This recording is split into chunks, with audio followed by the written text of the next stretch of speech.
সমস্যা কি তোমার? আমি তো কিছু বুঝতে পারছি না। তোমার কি আমাকে পছন্দ না? যদি আমাকে পছন্দ না হয় আমাকে বিয়ে করছো কেন তুমি? তুমি বলছো তোমার কিছু সময় লাগবে। ওকে ফাইন, আমি চেষ্টা করছি তোমাকে সময় দেওয়ার, কিন্তু আমি তো আগে বিয়ে করি নাই। আমি কিভাবে বুঝবো কতটুকু সময় প্রয়োজন? আমি বুঝি তুমি একটা নারী, তোমাকে স্পর্শ করার আগে আমার তোমার অনুমতি নেওয়া প্রয়োজন। তোমার বুঝতে হবে আমি তোমার স্বামী, তোমার প্রতি আমার একটা অধিকার আছে, তোমাকে কাছে জানার, তোমাকে ভালোবাসার। কিন্তু তুমি এমন একটা ভাব করছো যে আমি অচ্যুত কেউ, স্পর্শ করলে তোমার যেন ফসকা পড়ে যাচ্ছে।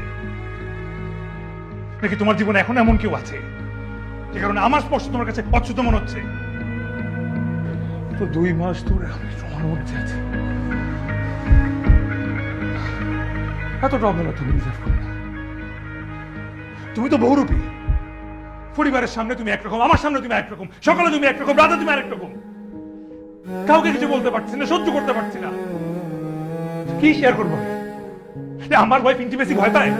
আমি সরি, আমি আপনাকে বিয়ে করছি কিন্তু আপনাকে স্বামীর জায়গা দিতে পারি নাই। স্বামীর অধিকারও দিতে পারি নাই।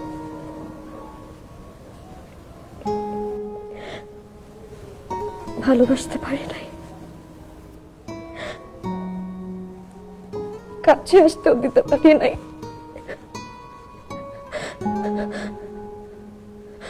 আমি চেষ্টা করছি আপনাকে ভালোবাসার, কিন্তু আমি পারি নাই। আপনি যখন আমাকে স্পর্শ করেন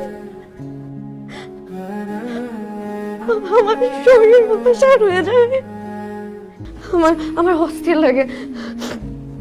আমি সরি, আমি মিথ্যে বলছি, আমি সরি। আমার সমস্যা